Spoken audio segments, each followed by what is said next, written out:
Twitter says it will no longer enforce a policy against sharing misinformation about COVID-19 on the platform. The company's new owner, Elon Musk, has said that repeatedly that Twitter will prioritize free speech over content moderation. So joining us now to talk a little bit more about this and some other health questions is CBS News medical contributor Dr. David Agus. So first off, doctor, what's your take on this policy shift on Twitter? Emery, as someone who was aggressively personally attacked by COVID deniers on Twitter and who used that information to try to push an agenda is incorrect, I don't think it's right. I do think certain things we need to establish what is a gold standard. There are areas of COVID-19 that are certainly gray, and those should not be moderated. But ones that are conspiracy theories and make no sense should be moderated, because I do think not doing so can affect many lives. Yeah, I think that one of the things that we were talking about yesterday, Dr. Agus, on CBS Mornings is just that I'm not a doctor, Emery's not a doctor, and if you hear something or you see something and it looks like it comes from somebody who is a quote-unquote trusted source, you might believe it. And if there isn't any kind of policy that would distinguish between what is factual and what is not factual, that could lead to a lot of problems.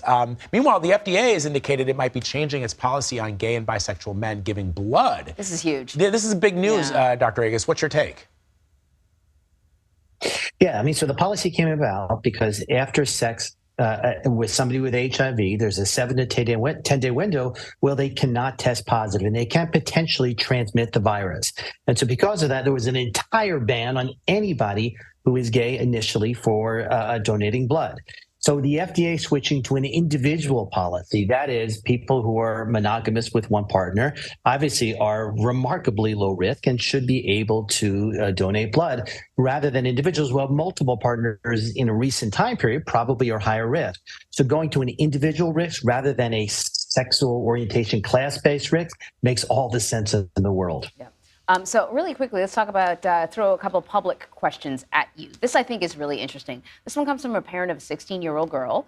She got COVID in May and has not gotten her period since. I have heard women talk about their period being altered, the schedule sort of being off after getting COVID. What do we know about this?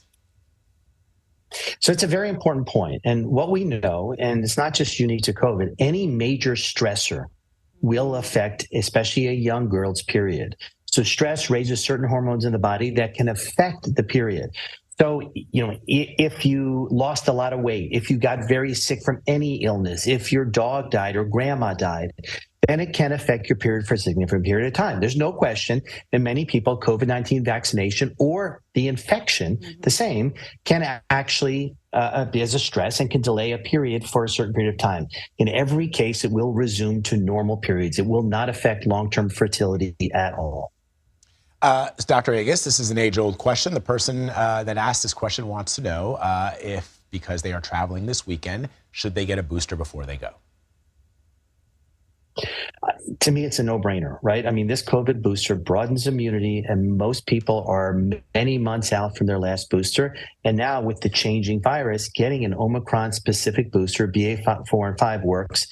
Every day after that booster, you're going to get some more immunity. It kind of peaks out around a week after. So if you're going to travel, get that booster. If you're even not going to travel, get that booster.